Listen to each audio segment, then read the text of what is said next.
Yo, what it do, what it do? It's the Man to Man Sports Podcast, and I'm your host, Mr. Man, and I got my homie, my guy, Nate. Oh, well, you man, you know how we do. You know, hey, man, you know how we coming, man. What it do? Hey, we come to give y'all what y'all want. You know what I'm saying? Hey, we give people what they want. We here, hey, man. You know, what's on your mind? I've been thinking, you know. And, what's on your mind, man? You know, this past weekend, you know, I was running around and doing a couple things, and like what? You know, just you know, eating and having eating a good time. This guy, hey, he's already starting with it. He's I want to know, man.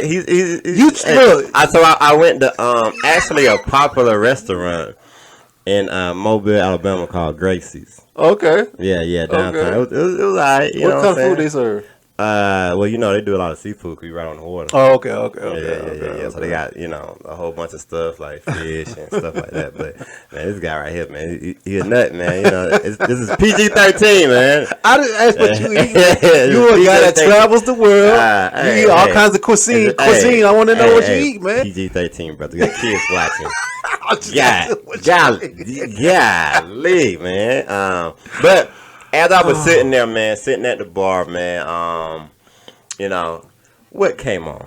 It was 2:30 there, so it was an hour behind. So I looked, it was like USA basketball.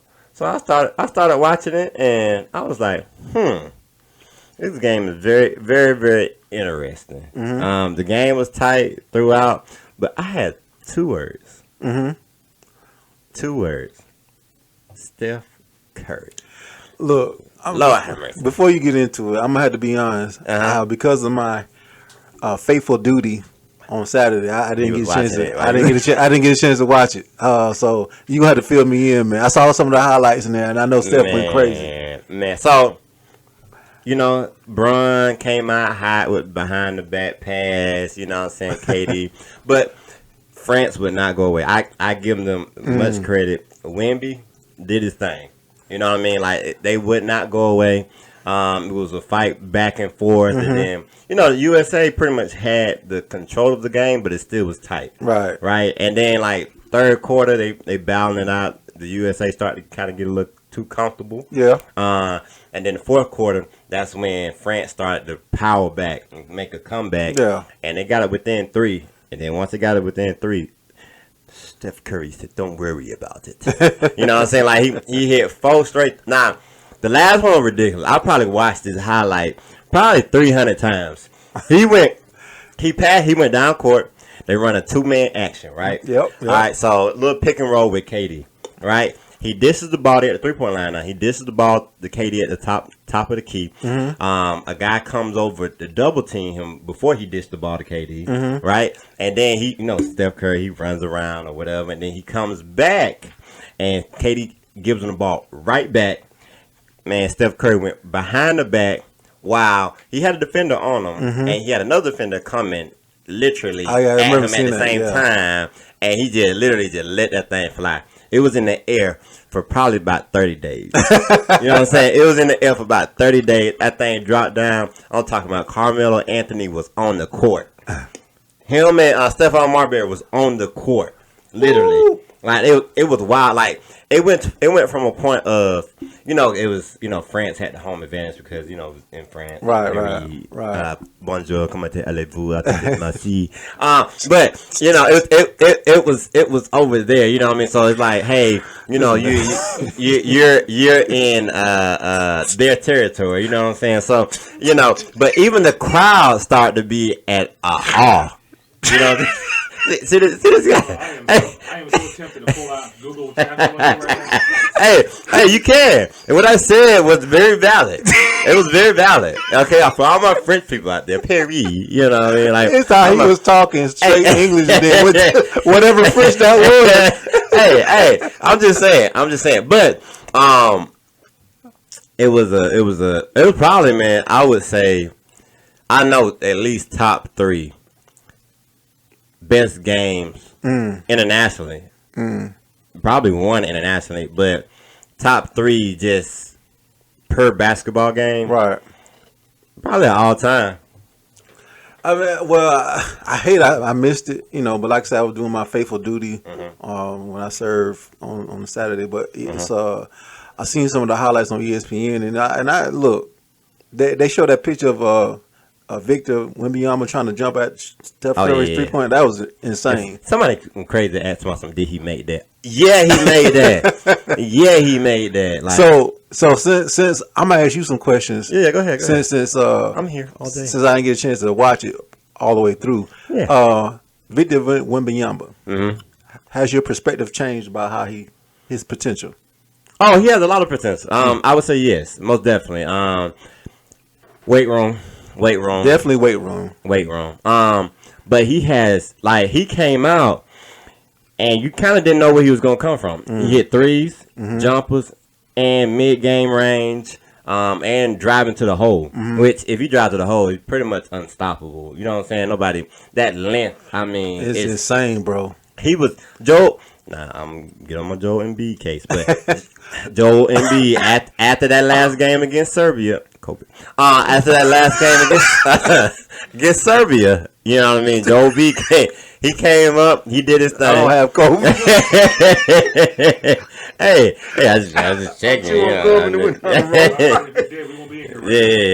Well, I was like, hey, we gotta X that. I don't know. Yeah, I don't know what you got going on. But yeah, so he pretty much made Joel Embiid pretty much irrelevant. But Wemby, my perception has changed.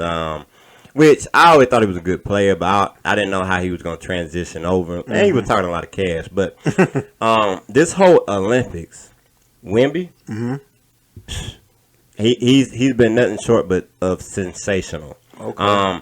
I just think when he get back to the Spurs, they're going to have to incorporate him more into that scheme.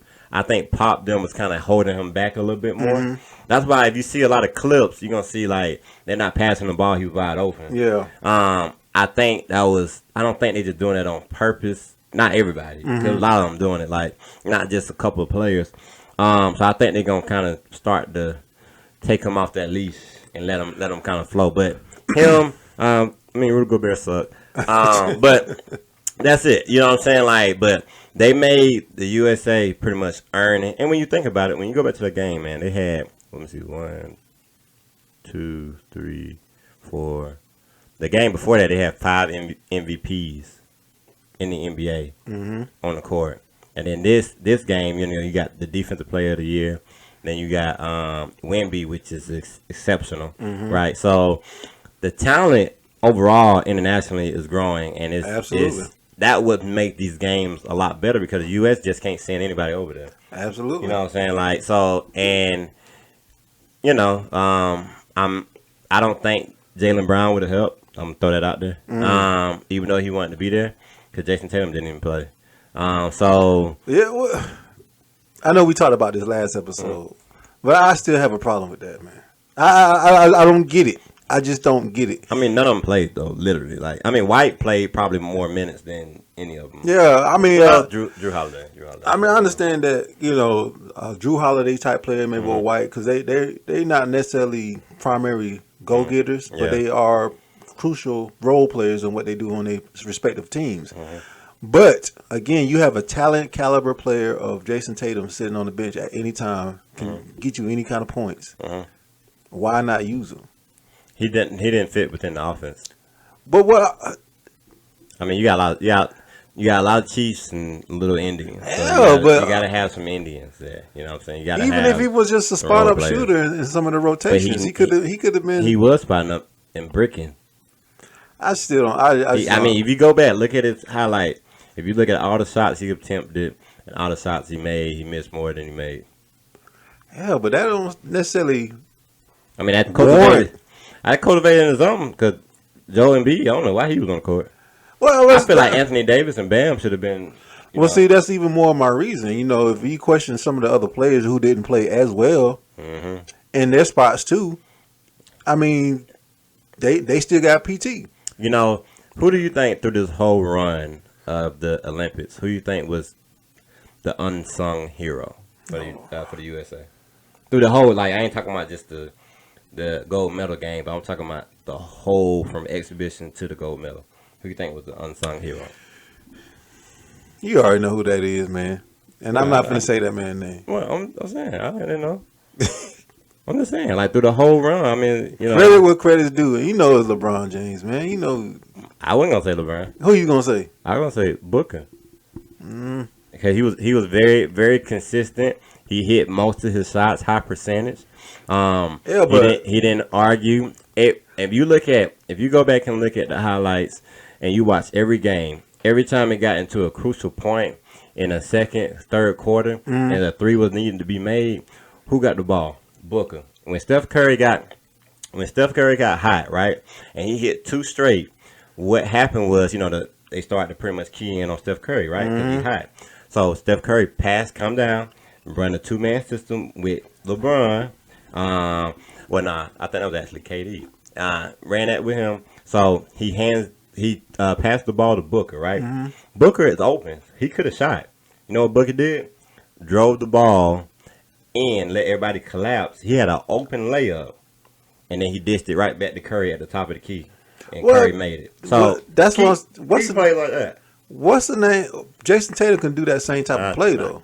Yeah, he can, but will he?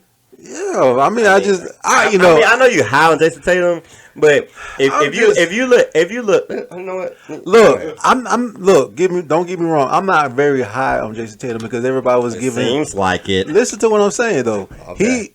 Everybody was high on him, like he was going to be the next Kobe. He's going to be. He's got the potential to be the next Kobe, which we all know that wasn't going to be true anyway. However, the man has won an NBA championship. You know what I'm saying? And he has improved his ability to score and play the game each year he's been in the league. There's nothing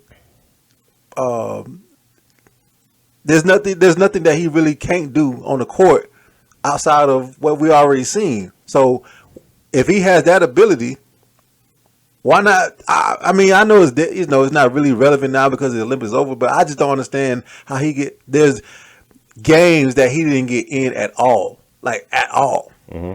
I'm just trying to figure that out. Why did he not get in the game at all? But not even in cleanup time, he didn't even get in. And so to me, I don't know what that says. I just don't know what that says. I just don't get it. I don't get it. Well, as I look at his stats for, for what he did, he had one good game where he still only went 3 for 4. But the game he didn't get in, Steve Kerr could say what he said all day, but that was the plan for him not to get in. I just think that system he just wasn't gonna fit. I mean, and to be honest, but who you gonna take out? You're not gonna take out LeBron. You're not gonna take out Steph Curry.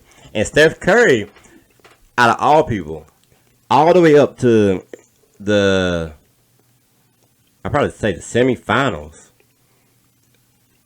Curry couldn't throw a ball in the Atlantic Ocean. Even more to my point, Steph Curry didn't play well until the last couple of games of the Olympics. So if that was the case, if we're talking about stats and we're talking about gameplay, and Jason Tatum didn't play that well, and that's the reason he didn't get in the game. He just didn't fit in the system. Like, I get it what you're trying to say. You're trying to say, well, if Steph Curry didn't have good games all the way up to the semifinals, and Jason Tatum actually had one good game all the way up to the semifinals, that they're both in the same boat, that they both should get playing time. What I'm saying is Steph Curry actually fit in the system. He just missed shot.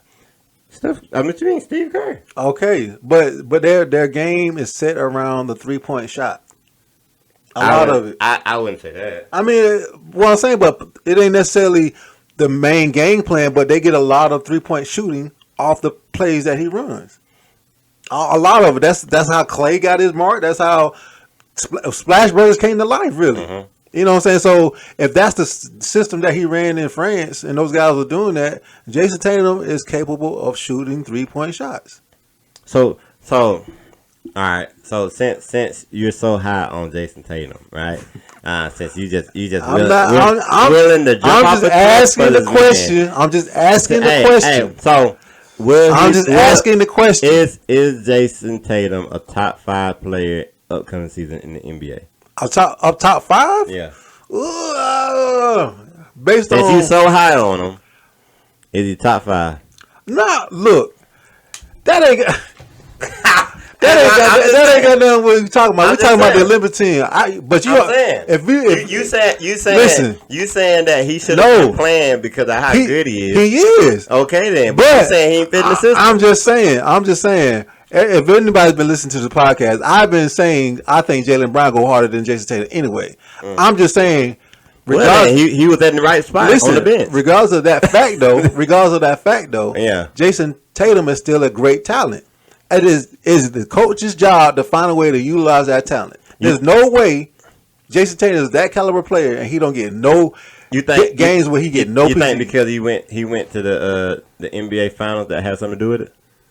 I don't know what it has to do with it. Cause I don't know. Like he didn't cause attention, but I don't think he wasn't 100% there either. Like you could tell that Steph wanted it, you could tell that LeBron wanted it, you could tell that KD wanted it. You know what I'm saying? You could tell those guys wanted it, but emotionally on their face, I don't know.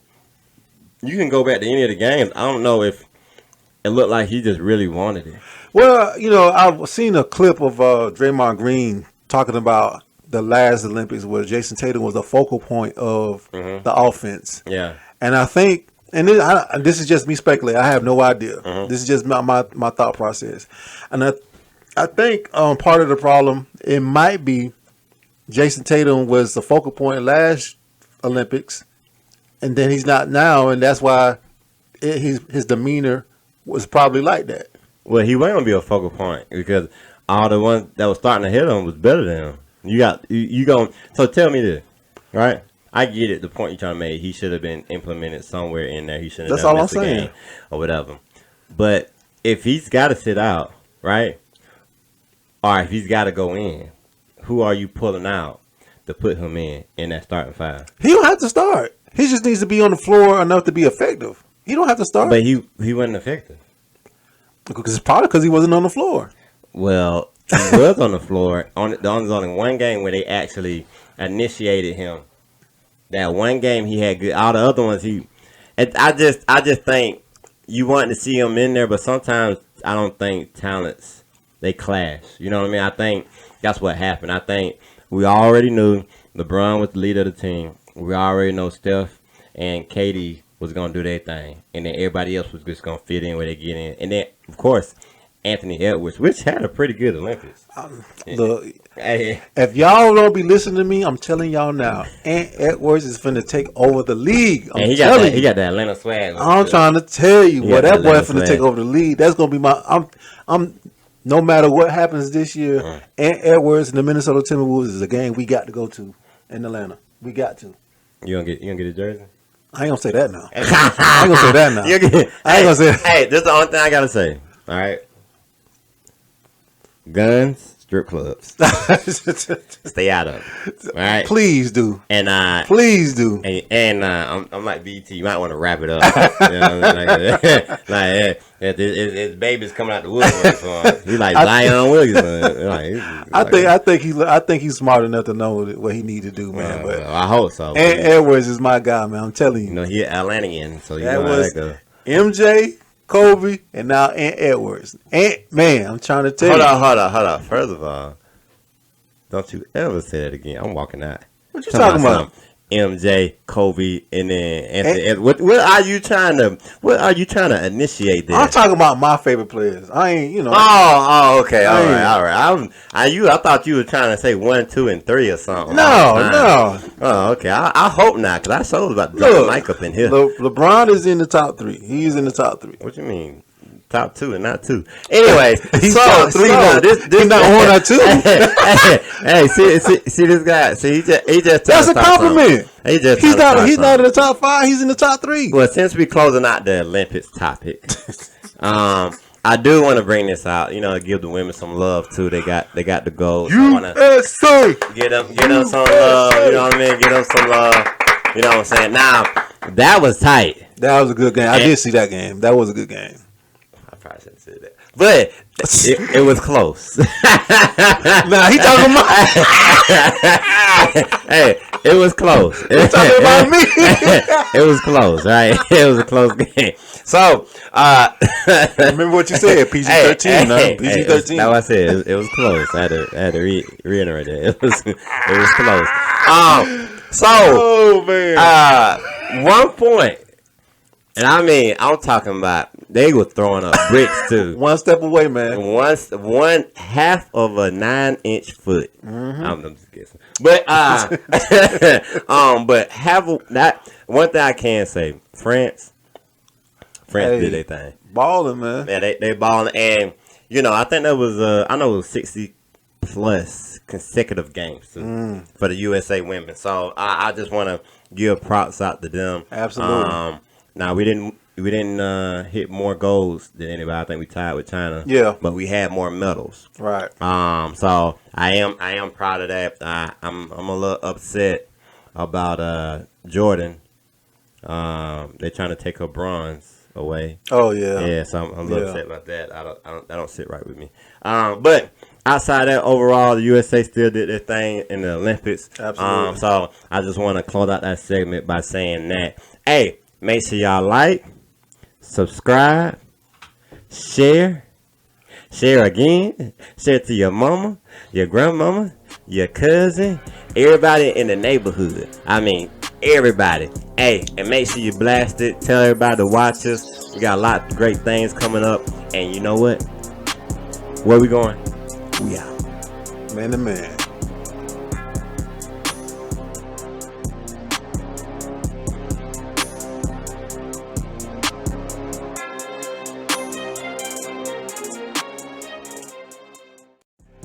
Hey, what's going on, everybody? Here's Mr. Man with the Man to Man Sports Podcast. Yo, it's your boy Nate. You know how we doing it, man. And this joker right here been going at it. He been going at it. If y'all knew what happened, Oh, we about to get kicked out the studio, y'all. Literally about to get kicked out. This man. Literally about to get kicked out. It's real. It's real. It's real. But I can't help it. I can't help it. Oh boy. Hey. I gotta tell you, for the first time since we've done this operation, is we've never had a segment where you just up and abruptly left. Oh, hey, well, Like you just walk off the set. Hey, it's emergencies. You know what I'm saying? When nature calls, boy. Yeah. Hey, you gotta move. You gotta move. If you don't move, well, it will let you know quickly. Oh man, it will let you know quickly. But hey, you know what we doing. You know what I'm saying? I think that one liner from Jurassic Park where the guy, you remember the guy when was out there. He had walked out around the vehicle into the bathroom. Yeah, and the dinosaur came back behind him. Yeah, and the guy played by Jeff Goldblum saying it was like. No wait, it was the guy who played Dr. Neil. Or he asked the question, where do you think he's going? That's where Jeff Goldblum's character, Ian Malcolm, said, "You gotta go, you gotta go." Oh yeah, most definitely. Look, you know what I mean, you gotta make it happen. We apologize for the short segment earlier. But when nature calls, you got to answer the call. Yeah. I'm nature boy over here. Anyway, especially in a state of emergency. Yeah. You gotta wrap that thing on up, brother. You gotta wrap it on up. Hey, I love y'all. But we gotta wrap it on up. We gotta let it go. Yeah. So I first time we were talking about the Olympics. And now with the Olympics being over and everybody coming back to the United States and everything, man, I think it's gonna be a big year of sports, man. What you looking forward to? Man, I'm one big thing I'm looking forward to is college football. Oh yeah, Georgia ranked #1 again. Yeah, but I think they're gonna try to be on a revenge tour. But I really want to see, and a lot of people gonna comment on this. I really want to see what Colorado gonna do. You know what? With a year up under their belt. You know what? That is a great point. We talked about that a lot last season with Deion's first season. I'm really to see how much they improve myself. Yeah, because at minimum, everybody knew that they had athletes. Everybody knew that cornerbacks, everybody knew that cornerbacks, quarterback, running backs, everybody knew that they had that. The biggest thing was offensive line and defensive line. That was the biggest thing. You know what I'm saying? So with that being said, we want to see if they actually improve that through the transfer portal, right? And with this NIL deal, this NIL has been something crazy. I seen a guy. Wow. He played in the MLB, and he's 29 years old. And guess what? This is first year. He a freshman.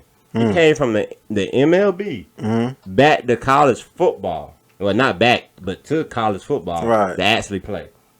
They get an NIL deal? And he got an NIL, yeah. But them boys, they come out Lamborghinis, Rolls Royces, BMWs, foreigns on top of foreigns on top of foreigns. Like, when they hop in that transfer portal, it's something else. Look, I know you're talking about college football first, but I know the NIL deal is kind of, it was a big deal because everybody felt like these kids needed to get paid for their likeness and all that kind of stuff. But do you think it's getting out of hand now? Oh yeah, I think it's been out of hand since it got passed. I'm talking about. I mean, even now, Deion Sanders said something that was a lot of people look at him as showboat and all that, but he said something that was very valid that a lot of people looked over. He said, "I wish the players would just have price tags on them so I can know if I can afford you or not in the portal. Just say, hey, you want 100,000. You know what I'm saying? Because that's really the only thing that they're talking about. You know what I mean? Like, because the Georges of the world, like Kirby Smart and all that, they ain't gonna come out and say that. But at the end of the day, they still paying players too. Yeah, now that it's happening, I guess until they find a way to regulate it, which the NCAA will find a way. Oh yeah, they're gonna find a way. Put a cap on it. Yeah, I guess you can't stop a young man from getting his money, especially for somebody who hasn't had that type of money in his whole entire life. To take care of his family and everything. I say what's going to happen is with the NIL, since we're switching over to that, I say that it's going to have to, I mean, it's bad. I don't want to be negative. But something tragic going to have to happen. So. Bless you. Bless you. Lord have mercy. But I think it's going to have to be something tragic for them to actually change it. Because now you done open up the gates and now everybody just flooding through. You know what I'm saying? So I think, your bigger schools is going to, pretty much excel. And then what's going to happen is your smaller school that's not able to, like, say you got a school that's able to offer you 100,000, right? And then the other school only offering you 8,000, right? So you're going to go to that school that's going to offer you 100,000. Right. And rightfully so. So they're going to get to a point where you can't compete. You know what I mean? So you got to figure out, okay, well, how else can I compete? And that's when it starts to get dangerous, because then that's when illegal stuff starts to happen. Right. But the NIL, I mean, as of right now, it ain't a huge thing. Just like the cornerback that left Colorado that went to Florida. The 5-star cornerback, he what his name was? Start with a C. Start with a C. Cromartie or something like that. I butchered his name, but he went there. They didn't offer him a scholarship, right? Right. But they go his schooling is paid for through NIL. So he's pretty much gonna get an NIL deal that pretty much covers his tuition. Right.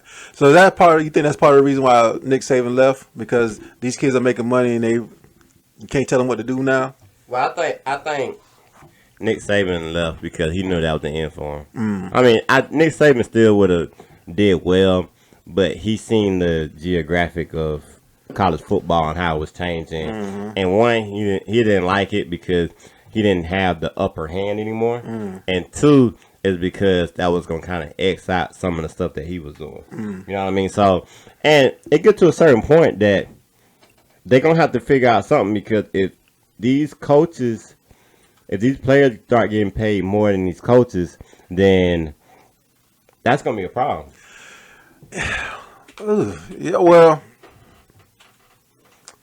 yeah, that's a tough subject, man. I mean, look, for a long time, the NCAA has been making money off these children, these young men and women, and now that they are making it, it's kind of. I can't say I will never stop a person from getting money if they're able to do it the right way. You get your money. However, I think there needs to be a level of responsibility from the parents and the children. I think there should be some sort of growth from it attached to it. For example, there should be some sort of financial advisor if you don't have one. Something that's going to help you navigate that money or navigate your earnings to the next level, whether it's investments, whether it's going to the pros, whether it's, whatever it is you do with that money. I think there should be some level of responsibility to handle that money properly. But what you give a kid 19, 20 years old, $1 million. I think in different areas of college sports, it's going to be affected differently. Like, I think women's basketball, the NCAA for women. I think a lot of those women are prone to stay in college because they feel like they're gonna make more money in college than they will in the WNBA. Absolutely. So it's different elements to it. You know what I mean? Like, and it's just I don't know how the NCAA one is gonna combat that. Two, you've been making all this money, like you said, on like millions and millions and millions for years. Millions. For years, man. I used to play the game. You know what I'm saying? Like, and you knew who those people were. Yeah. You know what I'm saying? Yeah. Like, so it's just one of those things that I don't know, but I am interested to see what happens with the new coach at Alabama. Yeah. And I'm interested with Florida State. Florida ain't gonna do nothing. Miami ain't gonna do nothing.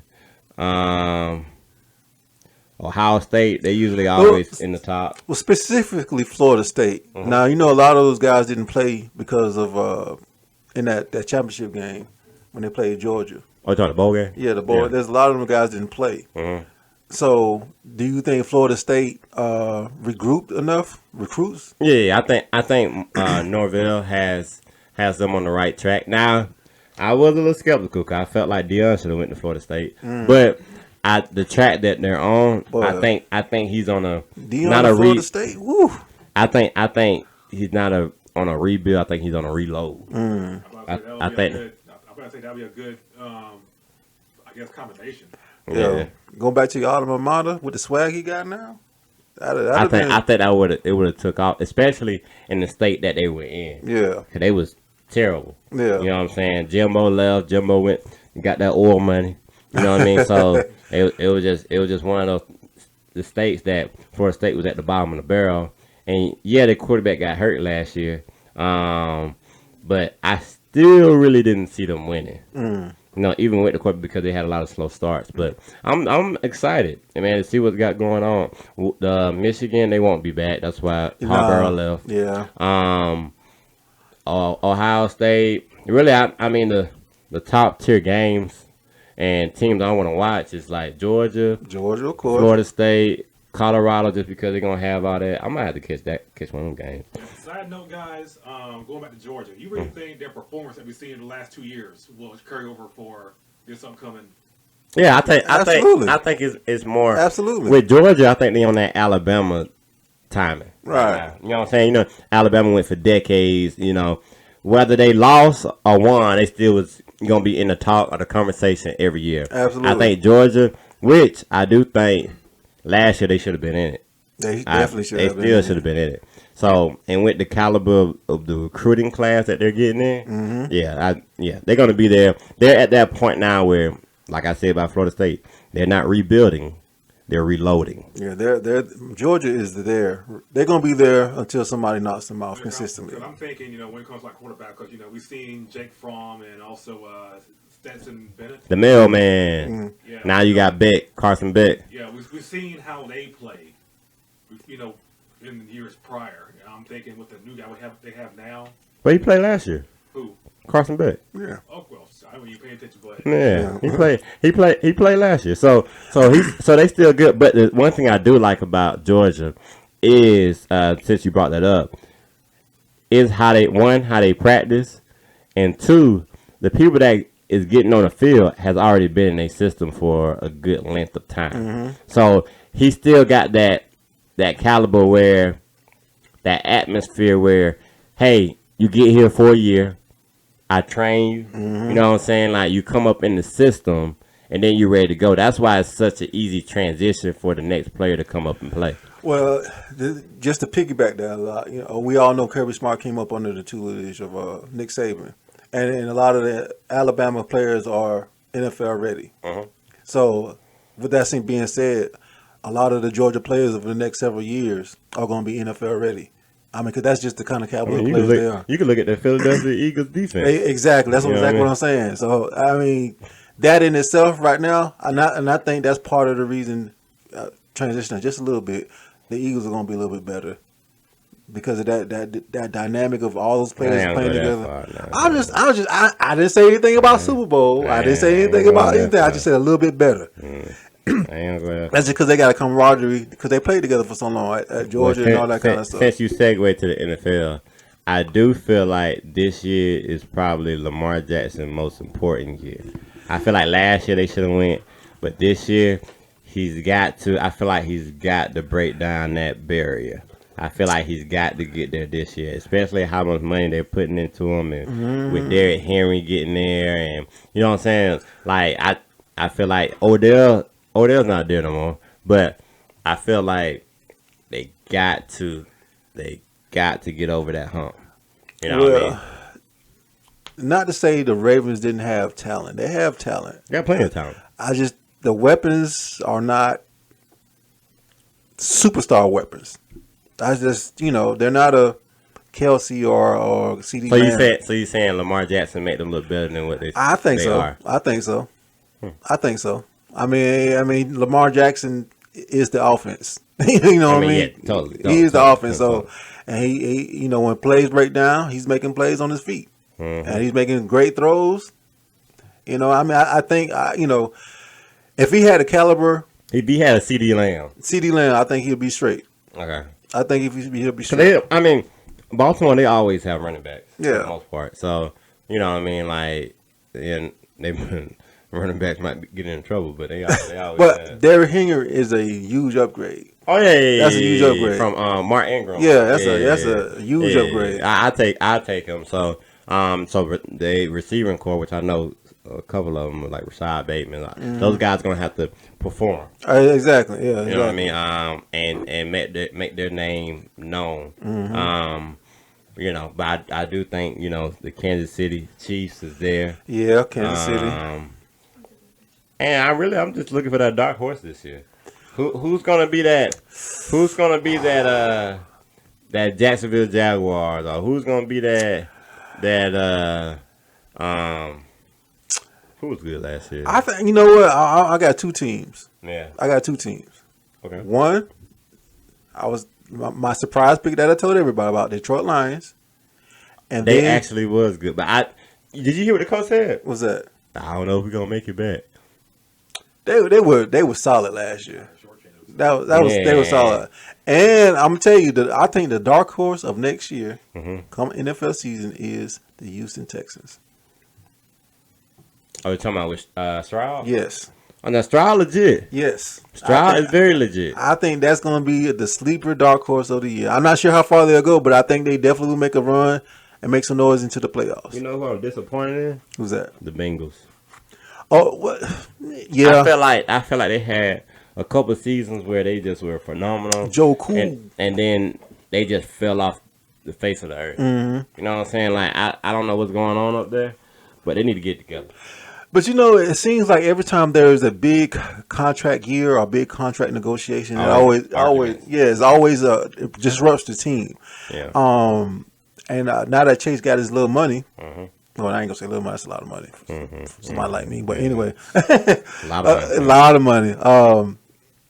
How will he play? Yeah, how will he play, and how will the team respond now that everything's out of the way now? You know what I mean? But you set the standard and the bar high for the next person, because your franchise quarterback is Joe Burrow. When his time is up, are y'all gonna be able to pay this man? Especially if he balls like the Joe Burrow we know. Are y'all gonna be able to pay this man and put a team around him that's gonna be able to contend for a Super Bowl? Now I will say this: old buddy. He's talking about quarterbacks. Old buddy for Buffalo Bills. He gonna have to make something work this year. I agree.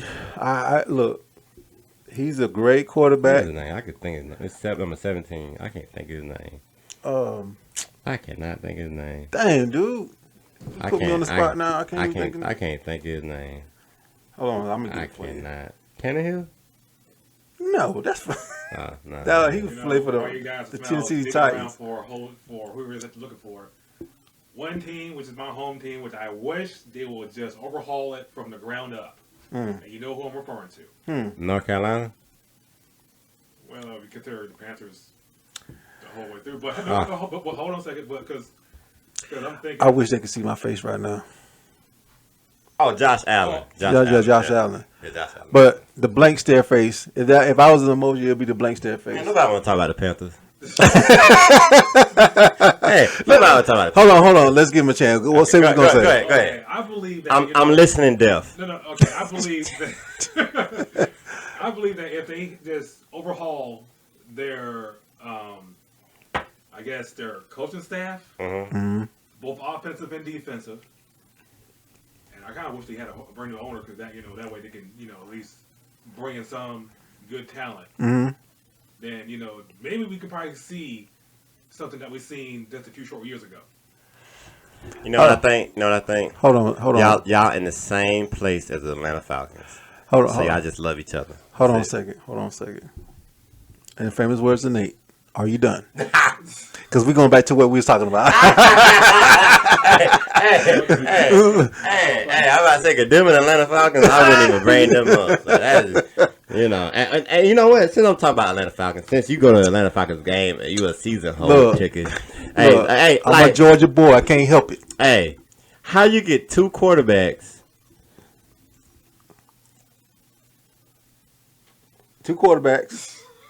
How you get two quarterbacks? Literally. Why you get Cousins, then you go back and get Phoenix from Washington? Well, I mean, you just spent $100 million. Why would y'all even do it? Why would Arthur Blank do that? There's so many areas that need improvement, and he just spent money on two of the same positions. My fandom and love for the Falcons will not allow me to talk about that in that way. Disclaimer. Huh? Look, I get it, man. Y'all going 4-11. They've made some questionable decisions. Bonehead decisions. I mean, let's be real. Atlanta Falcon fan, let's just be real about it. Why would you get a quarterback for $100 million and then go get another quarterback in the first round draft? That don't even make sense. Go get an offensive lineman or an actual athlete. Well, I mean, but in all honesty, this is just the way I see it. You got the perfect mentor. Well, not necessarily $100 million on a mentor, but you got a perfect situation. You got a veteran quarterback who was pretty decent over his career. And you got an up and coming, potentially great quarterback in Phoenix that can probably do his thing whenever he gets his chance. This is a time for him to get to know the game, watch it from the sideline perspective, and get some insight from a veteran like Kirk Cousins. I think this would be a great opportunity for the Falcons to build upon. However, they cannot be better unless they get those weapons, and protection, and the defense. Those three things the Atlanta Falcons need. And the whole team. Like, you know what I'm saying? They need that. I mean, like, I feel like that was like the dumbest decision ever. I mean, granted, if you're going to go that route, don't spend $100 million on them.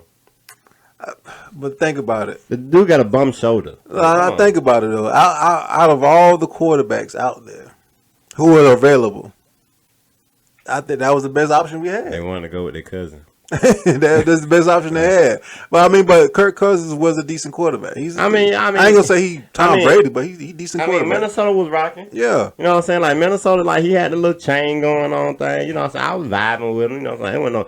But for what y'all need with the Atlanta Falcons, I just feel like y'all might as well just give out free tickets because y'all might go 0-17. I don't know. Like this is crazy, man. Like y'all gonna have to do something. I do think Arthur Blank gonna have to get some new blood in that front office and let them actually make the decisions. You know what I mean? I think him and Jerry Jones are the two worst Owners. Yeah, I really do. I mean, we should be impressed if they pull a fast one and say, you know what, we decide to just overhaul the team. Oh, they've been overhauling the last 20 years. Or best yet, how about this? Put this Since the Super Bowl run. Yeah. into perspective. What if this season, they just turn a whole new leaf and just start winning games? Cause Dallas don't even want to pay CeeDee Lamb, and how you gonna pay, and how you gonna have Dak out there? Now, this is one thing I will say: if you got a caliber quarterback like Dak, right, and he has weapons, and you don't want to pay the weapons so he can use them, what type of point is that? I've always said this. It just comes down to the money, but this is the problem you run into when you pay guys who probably shouldn't get paid, and when you pay guys too much money. Rudy Gobert. No, I mean, you got all these different scenarios about guys who want the money and they pay them, and then you run into these problems. Well, he got his, now I want mine, and I want mine. Then, well, they got theirs, I want mine, and this is how you get into those wars of who gets their money. Well, if you're not gonna pay me here, I'm finna go there and all that kind of stuff. And I don't even think it's even that. I mean, I ain't saying that's the only thing, but that's just a small snippet of it. Because Jerry Jones said out his mouth verbatim, he was like, "Man, we here." Okay, I'm paraphrasing. All right, but we're here competing. He in a holdout. He ain't competing. We here competing. And I'm like, okay, you saying you just being messy. You know what I'm saying? And that's why the Dallas Cowboys ain't gonna win nothing. And that's why they where they at. They win the first 5 games and then lose the rest of them every year. It's a cycle. Well, how you gonna be a American team and you ain't won nothing? It's hard to be in that position, because if you get paid and don't play well, and they're gonna be like, dang, that was a bad decision. Oh, and then the opposite of that is, oh, okay, I got paid, and then you get hurt. You know what I mean? There's just so many different things. But then also, this is probably more important. If you go and play in a contract year when you're trying to get paid and you don't get a great season, then you lower your chances. Yeah, that's why guys hold out. Well, let me go ahead and get me now. Yeah. Because if I play my last year and don't do well, then I'm not gonna get paid what I feel like I'm worth. But CeeDee Lamb has proven that point though. So that is a different spectrum of that. But I mean, like I said, Dallas gonna do what they're gonna do. Atlanta Falcons gonna do what they do. His Panthers, and you want to bring that up? They're gonna do what they do. Look, I'm gonna telling this one time while everybody here sitting here listening. What? Until the Carolina Panthers are relevant again, do not bring them up on this podcast. Do you hear me? Do you understand what I'm saying? Hey, do you understand the words that are coming out of my mouth? I'll tell you what. If they win, I'm gonna say 5 games this season. Heard about it. You shouldn't even bring them up. You're talking about the ceiling is going to be 5 games.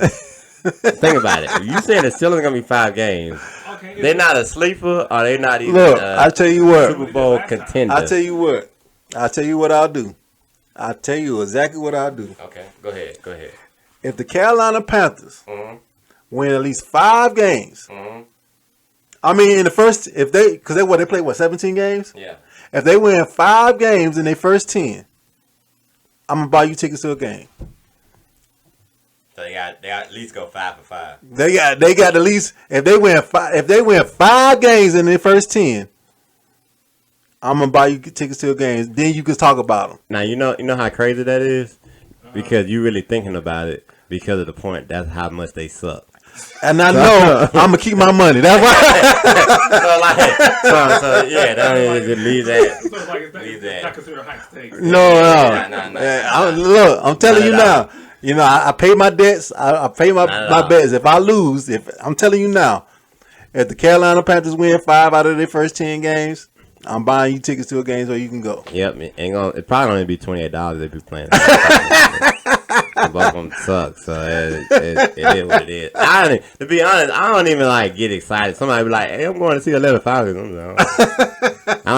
the people like, "Oh, you want to go?" Like, and LeBron coming to town, Lakers hot. Oh yeah, man, we could go or whatever. Man, nah. I'm telling you about the Atlanta Falcons games. people go to Atlanta Falcons games to see the other teams. I promise you that. Yeah. I had season tickets that they cheer more for the away team than they do for the home team. I promise you. Yeah, I do think it's going to be an interesting year. I do think it's going to be a lot going on. Obviously, what's up? You don't have any faith, do you, with the Falcons? I'm a supporter regardless. Win or lose. I mean, if the Falcons and the Panthers are in the same category, then I don't think that subcategory is no faith. Here's the difference. The Panthers has never blown a 20-point lead, though.